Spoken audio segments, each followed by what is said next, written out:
Welcome, everyone, to Life Beyond 6 Feet. I'm Damien from RKB Paranormal, joined again by my host, Kelly Schaefer from K2 Paranormal Research. Kelly, welcome back. Thank you. I actually And came back. you did. I was, Yeah. I was, I was kind of wondering if we'd come back after episode one. So this is a very exciting episode. I booked this guest probably a few months ago, and back when we were recording season two, and season two was booked. So I was like, I'll get him on for season three. So everybody probably knows him best from Ghost Hunters. He has a new show fixing to come out, Haunted Discoveries. Everybody, welcome to Life Beyond 6 Feet, Mr. Brandon Alvis. Brandon, welcome to Life Beyond Yay. 6 Feet, man. Hey guys, thanks for having me on. This is awesome. Absolutely. So, like I was telling you before we started recording, we just kind of wing it and we just kind of jump right in there. So, like I said, most people probably know you from Ghost Hunters, but for those who don't really know much about you, kind of how'd you get your foot in the door in the paranormal? Well, my journey started in 1995. I lost my oldest brother to cancer. Hmm. I was 8 years old. Then in 2004, I lost another brother to suicide. That Dang. kind of sent Boy. me on my journey into the unexplained, if you will. Right. And so I was 17 years old when my second brother passed away. And that kind of just sent me off into this entire journey about the possibility of life after death. Never Right. had an experience per se, but after my second brother passed away, I just grabbed every book I can get my hands on when it came Hmm. to ghosts and hauntings, psychic phenomena, psychological phenomena, all kinds of stuff. And in 2006, I started the American Paranormal Research Association to solely investigate historical locations throughout the United States. And I've been doing that now, oh wow, 17 years. So it's been Wow. quite the journey for sure. Right. I know some really good researchers for you. Awesome. Always looking for good researchers, that's for sure. Always. Yeah, I think she's referencing herself, so she can hunt down anything within like 5 minutes. So it's crazy. Um, and kind of the way you kind of got your journey, that's an unfortunate way to get into it, but it does kind of pique the interest when something like that happens to a person, and you're always wondering what happens after. And so when you started this, I lost my train of thought. Um, when you started this foundation of investigating historical locations, where was like the first place you actually went? Wow. So the first location I actually investigated was an old farmhouse in my hometown in Bakersfield, California. And so I was working for a country music venue called the Buck Owens Crystal Palace. And I worked for Oh my you gosh. know Buck Owens? Well, I lived in Petaluma for 20 years. Okay. All Yeah. right. So I worked with Buck Owens until he passed away. And I was there as a stagehand for many years. Was in the music industry, wanted to be a rock star, wanted to Right. play metal music and stuff. So I looked at an ad in the newspaper back in those days. Remember those days when they had Hmm. Right. newspapers, not Craigslist or any online ads. But I saw they wanted a stagehand at the Buck Owens Crystal Palace, and I started working there. And one of the guys I worked with said that they had this old abandoned farm property that had all this activity where there was a double murder and all this crazy stuff happens. Wow. And I was always interested because of the loss of my two brothers. And so I was like, I would love to check it out. So I went out there and investigated it. And that's kind of where it all started. I actually went out there because I was in the music industry. I had a condenser microphone and an entire recording setup to record guitars and drums and all this stuff. So Nice. to, And to that's me, how you were catching your EVPs? that's how I started with it. Yeah. Oh my So Wow. gosh. That's I wasn't crazy. out Wow. there. I didn't have any of the modern equipment we have now. No SLS, spirit boxes, anything like that. I went out there Right. with a condenser microphone, a tube preamp, Wow. and Wow. a digital interface to run into a computer. And I just lit that place up with audio. And I caught stuff that to this day I still some of the best EVP I've ever captured. So it's been pretty Wow. wild. So So in reality, it is the size of your equipment then. I guess well not now. Maybe back in 2004. But Are you still catching good EVPs though? I'm far more skeptical about it. Oh, So, okay. like over the years, I've been lucky enough to work with some amazing engineers, medical doctors, and scientists that have really helped me ground myself in scientific principle and Hmm. really understand what's something that's natural and what's something that's not natural. And Right. but still to this day, those EVPs I captured in that old farmhouse, man, I send those over to people and they put it through a spectrum analysis. They try and figure it out, and they can't figure it out. So it's so I guess it was the size of the equipment. Well, that's definitely a different way to kind of get your start than most people. So that's definitely that's new to me. So that's pretty cool. So how long into actually investigating before you appeared on Ghost Hunters? Like, how did that come about? Well, that was just like by complete accident, really. I mean, again, I started in 2006. I founded APRA and mainly was to work with historical societies and museums and trying to Hmm. help raise money for these places. Because Right. so I grew up in Mhm. California, and a lot of these places, even back then, were struggling. I mean, they were not having any revenue come in. They would have the occasional tour on the weekends, things like that. But again, my interest for history as well as the paranormal was a way for me to get into these places that many Hmm. people typically didn't have access to, right? Right. So I would walk in and be like, hey, I would like to do an investigation, but I would like to base this off the fact that if we find something, we can base a tour off of it or do a public Mhm. event where people can come Hmm. in and enjoy the space. And one, with a lot of these old historical societies, I'm sure you guys know that the people are like, we don't want to touch the paranormal, we want Hmm. nothing to do with it. Mhm. But the way to understand history for a lot of people is through the paranormal, right? Right. So typically, people that are not interested in history would go to a paranormal tour or to an investigation. But in that process, they have to learn about the historical context of those places. So that was the way I got into these locations, and I started investigating those, and it just lit off from there. And I started making videos at the very beginning of YouTube and just putting out historical documentaries about these locations. And I was eventually in 2014 on a show called The Unexplained Files on Science Channel, which was a really great show, similar to what you see with, say, like Paranormal Con and Camera, shows like that Hmm. now.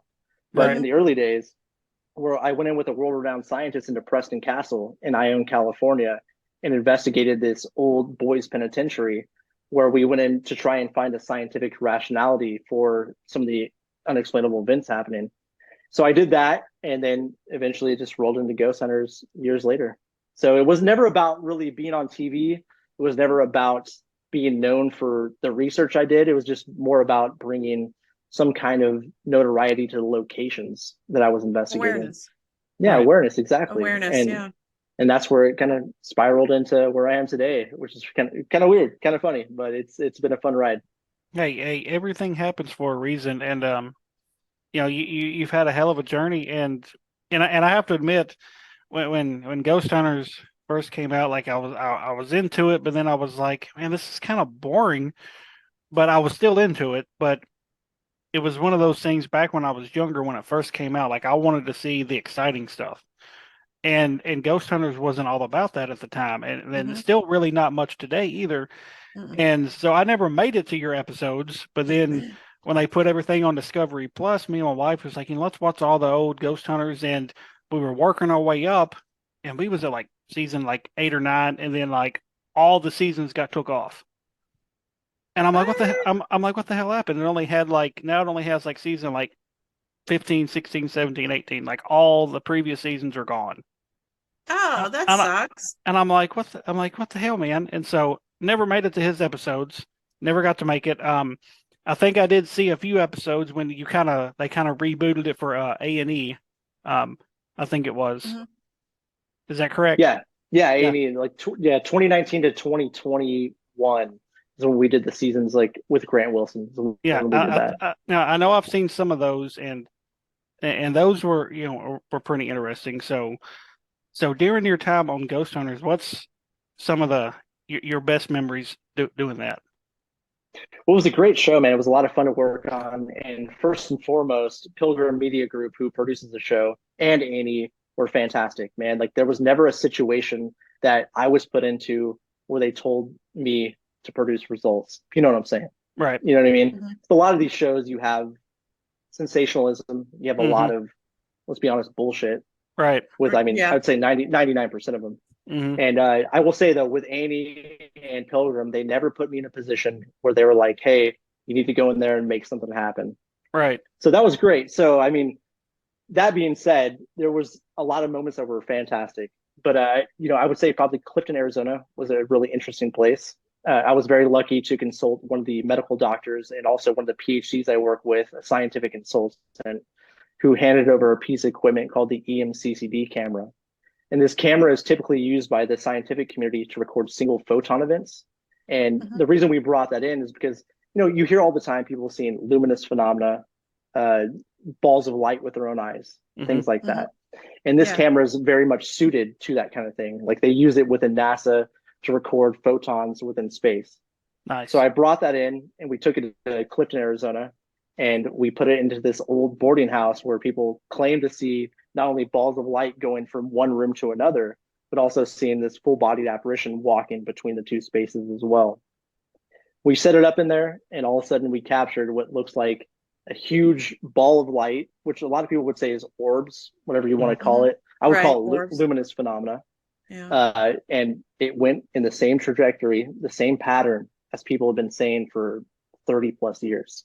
This is an old mining town. I mean, these people staying in this place are hardened miners in a copper mine. They do not believe in the paranormal. They don't give a shit about any of that stuff. Hmm. And we captured exactly what they said they've seen. And luckily enough, with that data, with that particular camera, bringing that back to our scientific consultant for him to take a look at that, he had no explanation for what that was. Oh, And Wow. what makes that fabulous. more interesting is the fact, is that typically they observe this in space. They observe this in labs, Fabulous. things like Right. that. And for us to capture that was amazing. So I would say that was probably a moment that really sticks out in my mind while being with A&E Ghost Hunters. That's awesome. That's So great. that is pretty wild. That'd be something amazing that not only witness, but to witness it in person. So Well, the thing that I'm thinking about too is you're using a piece of equipment that's not meant for the paranormal Exactly. And that's, and right, making it right. work for the paranormal. It's like cat yeah, balls. Uh-huh. Who would have thought of cat yeah, balls for a motion sensor? Right. right, right. Well, I mean, look how he got started with music equipment. So, Yeah. he may be a trendsetter here. So, I just follow the Bear Grylls ideology: adapt and overcome. Right? That's what he Yeah. says. so Adapt and overcome. all this stuff has led you down this path. Now, when did haunted discoveries become a thing? Like, when did you have the idea for that? So that was actually a web show I did going back to 2010. Prior to, like I was talking about earlier, making these mini documentaries about these Hmm. historical locations. So that's where the idea initially started, and that's where it started airing in 2010 and 11 on a web series called Cold Cast TV. Hmm. So I started making these little films.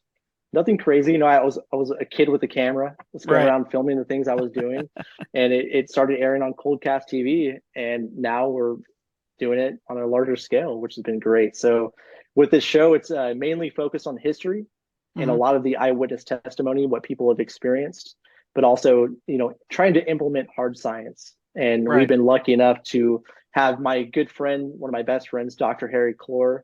He's the first person in history to receive two PhDs simultaneously in any Wow. discipline. And he's been on the road with us trying to help us document what people perceive to be paranormal phenomena. So it's been So great. does he believe in paranormal? He Does would he call believe him, in the paranormal? well, I think he would call himself a natural skeptic, and that Hmm. terminology gets really mixed up a lot of times because there are people that call themselves skeptics that really aren't skeptics. They're just non-believers, right? Okay. So a skeptic is someone that wants to find proof that something exists. Most people that call themselves a skeptic are people that are just like, no, I don't believe it. I don't believe it. Hmm. So, so it's a slippery slope when you talk about the term skeptic, but I think he's open-minded and willing to come out and try and help us find answers for what's something that's natural and what's something that may be unexplainable. Well, just the fact that your group goes in and debunks, that's a good one. Hmm. We try our best, you know what I mean? Because like there's so much that happens now. Like, as you guys know, the sensationalism's through the roof. Hmm. Yeah. There's so many people trying to find some kind of notoriety, fame, whatever you want to call it. I mean, everyone has their own reason for doing this, but there are answers I think that we all want as humans. Death is something we're all going to meet. That's one thing that binds us as human beings. Doesn't Hmm. matter who you are, where you come from, what your belief system is, we're all going to meet that untimely end in some Right. way. And I think we all want those answers. If you're an atheist, a spiritualist, Christian, Muslim, Jewish, Right. whatever, Yeah. we're all going to meet that end. And I think that those are all answers we want. I think that bringing practicality and being rational is something that I think this field needs for sure. Right. Yeah. I got to tell you, if I hear one more location that's infested with a demon, I swear to God, I'm going to lose it. No, well, they all are. Apparently, I could probably film a YouTube video in here and say the same thing. So Right. Exactly. You know, That's we should be expecting the 4 horsemen of apocalypse next. right. That's what's it seemed to have become here these last couple of years. It seems like everything's a demon. And I've been doing this, I wouldn't say professionally, but I've had my team for 3 years, and at one time if I encountered something I would consider demonic. So it's like it's just crazy. So I've had one encounter. heavy now. One encounter, and it was not something that I want to happen again. Nope. I don't think I would either if I had it happen. So Yeah. So now I know some of the places you've done for Haunted Discoveries, which hasn't officially aired any episodes yet. So I don't want to give away too much about stuff, but I know, like we was talking before we started recording, you've been to some of my favorite locations, Waverly Hills being one of them. Yep. So how did Waverly Hills treat you when you went there to film this episode? Well, what's great, we did that in Ghost Hunters as well, and Right. I've been very lucky to become very good friends with Tina and Charlie. Amazing people. I first met them in 2019. Unreal, man. Those two are just the most hardworking, dedicated, real people you will meet in this field. I mean, just unbelievable. That's what I keep hearing. I mean, just the grit of those two is just insane. I mean, like I've met a lot of people. I've been lucky enough to investigate well over 200 locations in this country. I've been to 49 states investigating in this country. I've never met two location owners like Tina and Charlie. I mean, that's just awesome. Incredible. So, I mean, with Haunted Discoveries, we've now filmed 32 episodes, and the first season is going to start airing here in October, Nice. which is awesome. And so we filmed the Waverly Hills episode here about a month and a half, 2 months ago, which will be on the third season. But it was amazing to go back and be part of that again. It was like the first time actually when Tina and Charlie got back into the building. Right. And we were very lucky to be the first TV show. I hate to use that terminology. So, oh God, it's just, you know what it is, but right. It was great to be the first media and TV show to be back in there when they retained the building. And right.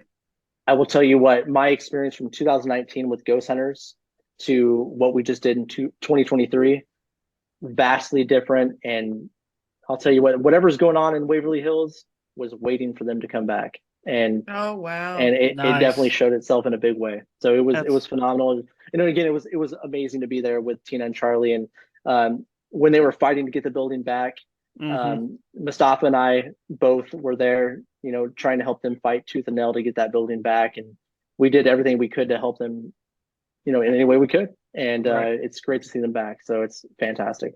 Absolutely. And then our guest for episode 1, he's a big fighter in a big Waverly Hills guy. We had Ernie Pack on the show last week. And Ernie, yeah. Yeah, and I don't think you mentioned it, but I think I may have seen a couple of pictures somebody may have shared like that. I think you may have interviewed him for Haunted Discoveries, him and Denise. Absolutely. He's going to be on a couple episodes of the show. Nice. Season 1 and nice, season 3. nice. So, yeah, no, Ernie and So Ernie and what Denise are channel are you going to be showing? What network is this going to be on? Can't tell you yet. I'm sorry. It's still under wraps. Sorry. Kelly. Still under wraps. Mainstream one or maybe. or the new paranormal for everybody. No, not that one. Okay. But I will tell you, it's going to be announced. I would imagine. I think in the next 2 weeks. Nice. 3 weeks. Cool. It's very close. It's very close. cool. So That's we're awesome. excited about that. And Now, do you still get excited about your new babies when they come out, or you're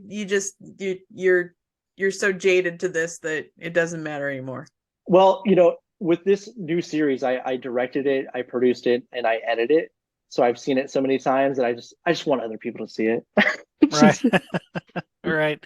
And I just hope that we're doing good work. That's the Good. biggest thing, because I mean we put our blood, sweat, and tears to this project, and we've listened to everyone we know. We've been around amazing people like Ernie and Denise, Tina and Charlie, and I just hope people see it for what it is, and I hope people enjoy it, because I mean we're just trying to be ourselves.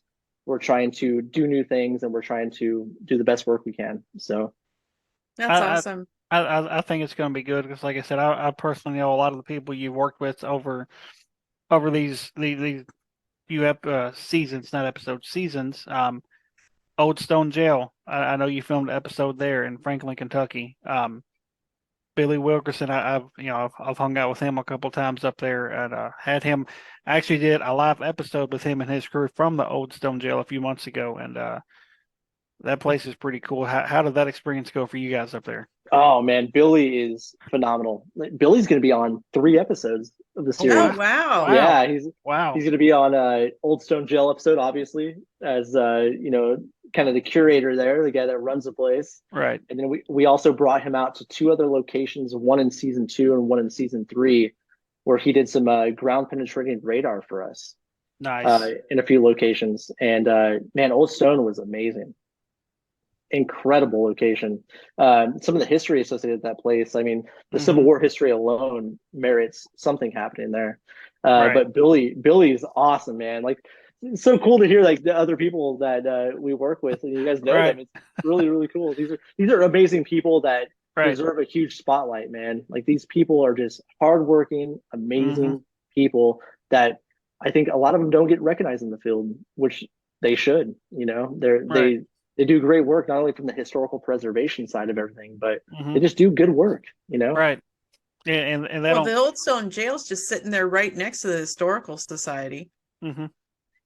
Yeah. It's Yeah, it's amazing what they've done on history preservation for that area. It is pretty amazing. And another place, which is probably my absolute favorite location, the historic Scott County Jail.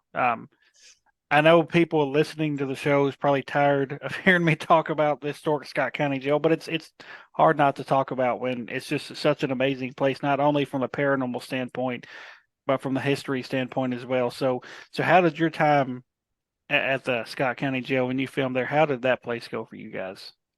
Well, you know what was really cool is like one, we brought in a descendant of one of the sheriffs that actually died in the jail, which was really cool to bring him into the investigation and bring Wow. him into the fold. But Kevin Ott, who's one of our investigators on the show, he was a former correctional officer and sheriff and a jailer at one time. Hmm. So putting him into that scenario again was really interesting to see how that played out, Hmm. because he kind of just went into, I guess, this, you know, rewind mode in a way where Right. he just all of a sudden was transported back to his old profession and being put into that scenario.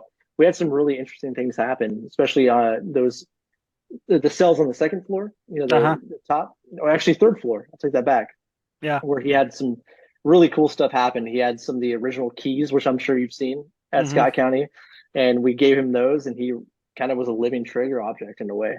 And Nice. we just let him run around, and we had some really really cool EVP that happened during that scenario. That's awesome. And Kelly, I know Yes. you've seen my video. Brandon's actually seen my video too.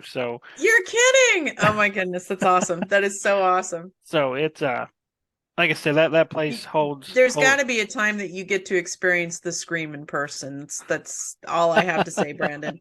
You have to be there in person for it. It's Oh, beyond belief. it's well, when shit happens and you're not fully prepared for it, when you see shit flying through the air and you're not I keep expecting that to telling you, you happen. need a safe touch.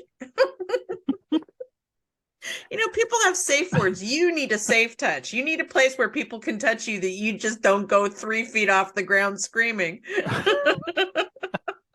Yeah, I'm the screamer on the investigations. Like I always get spooked by stuff normally that's not paranormal, and it's made for a great blooper reel. Oh, it has.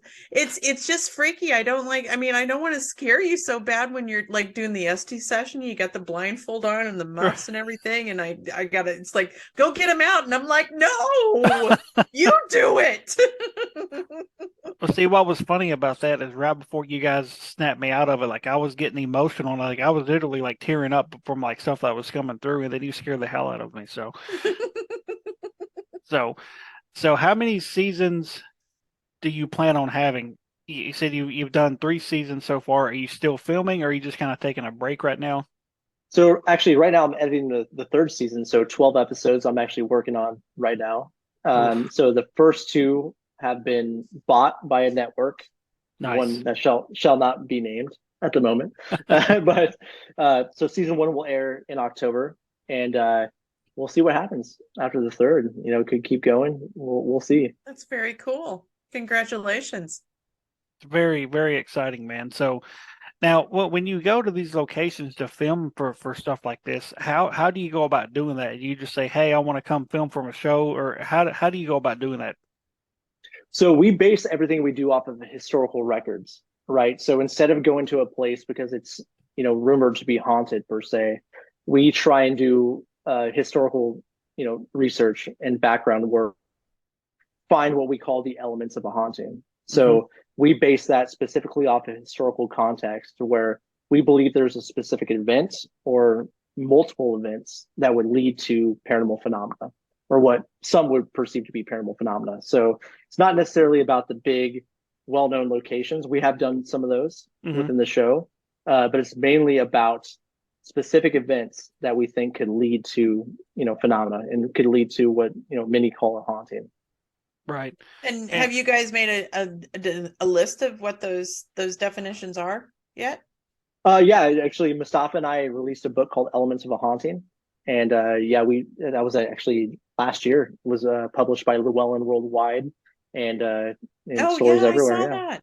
yeah. Yeah. So that's something that it's research we've been conducting for about 17 years, and we believe that there are certain events that would lead to one location being more active than another. But again, we have no idea. No one knows. No one exactly knows what right. creates Well, paranormal eventually phenomena. we're gonna figure it out, That would be ideal, and that's right? hopefully the plan. And being lucky enough to have medical doctors and engineers and scientists that work with us, we're trying to push this field to more of a scientific discipline. Hmm. Right. Now, I just had something in my head and I went totally blank again. I've been blanking out a lot today, Kelly. I know. I Are you blended. no, you still working today? You worked today, didn't you? I did. I've been up since about 3:45 this morning. Yeah, So, it's because you haven't had a day off. That's the whole problem.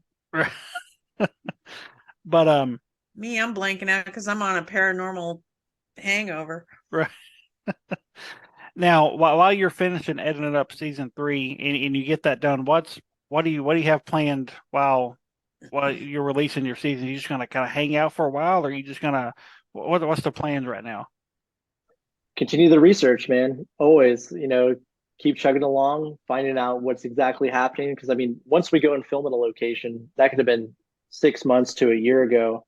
We're still trying to, put the pieces together and Right. figure it out. Because the whole plan is not to go to a location one time; it's to observe these locations for Hmm. years and try and figure out exactly what's happening. So that's always kind of been the goal for APRA and the goal for our research. So Hell once we yeah. have that together, it's hopefully to go back and figure it out and see exactly what data from other locations correlate with that, and to try and consult other professionals from technical industries and see exactly what we're dealing with. That's the goal.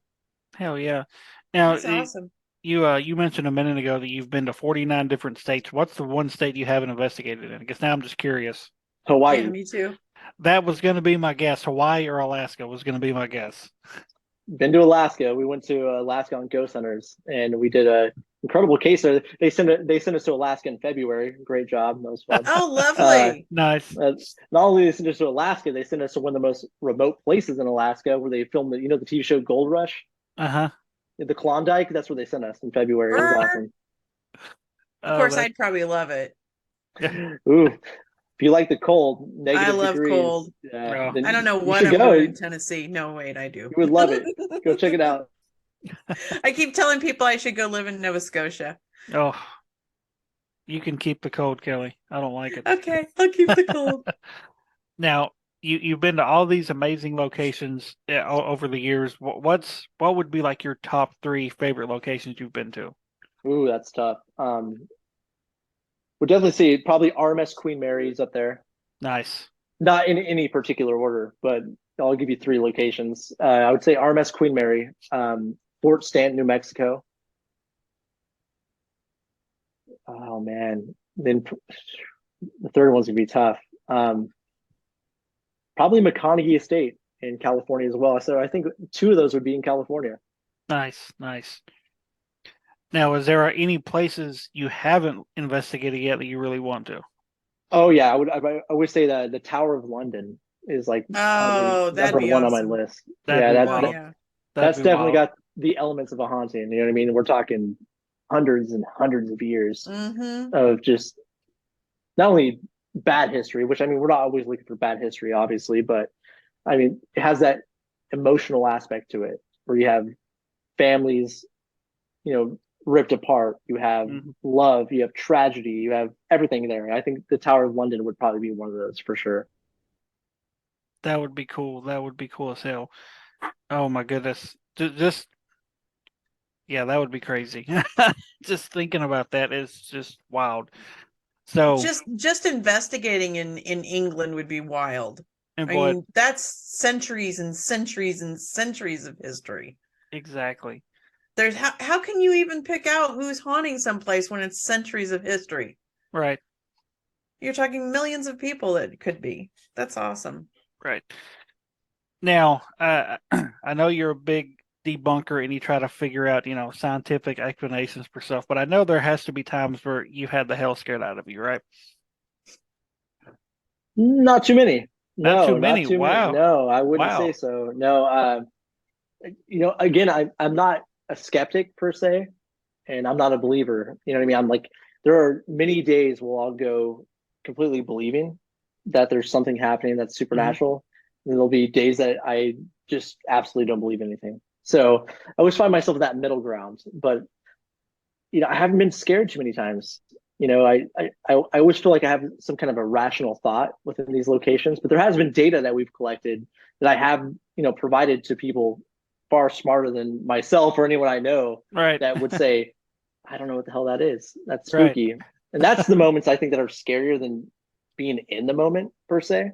right. As you guys know, you guys do this all the time. Like Mm-hmm. a lot of this is pretty goddamn boring. It is. It's It really is. boring. So It really is. I always feel like the exciting moments are when we can provide something to a professional from another technical industry that says, "Hey, I don't know what the hell that is. We've ran this through this test, this test, this test, and we don't know what that is." I feel like those are the moments that are a bit scarier than being in the moment and being frightened per se. Right. I mean that does make a lot of sense. Unlike me, who gets spooked every time you see a shadow. So And we don't want me spooked. yeah, Don't want me spooked. I would like to see you scream. I think that would be fun. No, you don't want to see me scream because somebody's gonna get hurt if I do. I'll we'll make sure we're in another room when it happens. I've raised two boys and one girl. That's Yeah, scary enough, you're right? gonna have to, yeah. Oh goodness. Yeah, they're now adults and they're still alive. So So if people want to follow along with Brandon Alvis and Haunted Discoveries, how can they find you? All the social handles, Facebook, Instagram, all that good stuff. We don't have a TikTok. That's the only thing we don't have. But we have, Facebook, Instagram, Twitter. So myself, Brandon Alvis, or you can go to my website, brandonjalvis.com. And also just Haunted Discoveries TV on all the platforms. Nice. nice. And when you make the official announcement, I'll make sure I try to get it promoted on all my socials too for the not only the podcast but for our teams as well. So that way, help get the word out there and get people excited for your new journey, man. That I know you've been working hard on it for, like you said, the last couple of years, and I've been kind of following along with your progress and just seeing all the different places you've been and all the people you've met. I think it's just It's absolutely amazing to put in that much hard work and see it all pay off. Yeah. I appreciate it, guys. It's been awesome, but it's been a lot of work. 17 years I've been doing this actively in the field, and it's been incredible. I've been very lucky. I've been around some amazing people. I've been in some great situations, and I can't wait for people to see it. And I hope that they enjoy it as much as we enjoyed making it. And hopefully we can, make some breakthroughs and hopefully change the field in some way. That'd be fantastic. It would be. Yeah. And Yeah. and I know here in October, I know you said the show's going to be coming out then, but you also have a con you're going to be attending here in Tennessee as well. Right. Oh, Yeah. you are? Which one you going to? With Eric Freeman Sims. Yeah. Yeah. It's gonna be a lot of fun. I'm You're very going to be excited at the about that one. Tennessee Haunts? That's the one. That's it. Yeah, I believe so. Yep. I'm so sorry. My brain's been so Very scattered with the, cool. the edits, but Yep. that's the one Eric's putting on. Yeah, we'll be there. Very Mustafa and I. cool. Yeah. Yeah. So We'll meet you there. Yeah, I'm still trying to get Jay down for that one though. yeah, maybe you can convince him to come down. So Yeah. I'm trying. well, Brandon, this has been really fun. My internet's been kind of wacky. It's been like everybody's been talking like they're a Japanese movie. So so It's been great, guys. Thank you so much. absolutely. All right. Like I said, when everything everything is freezing up now. Oh my gosh. Anyways, so everybody follow along with Brandon Alvis. Be sure to check out Haunted Discoveries when it comes out. All social media, but TikTok, you can find these guys and go support him because he's one of the guys that's actually doing it right and not doing this for clicks and likes, and he's not all about demons. So, Yeah. which is a big plus in this community. So, Exactly. Yeah. all right, Brandon, Thanks, Brandon. I really appreciate you coming on, and everybody be sure to check out Haunted Discoveries when it comes out in October. Thanks, guys. All right, thank Thank you, man. you. Y'all have a good night.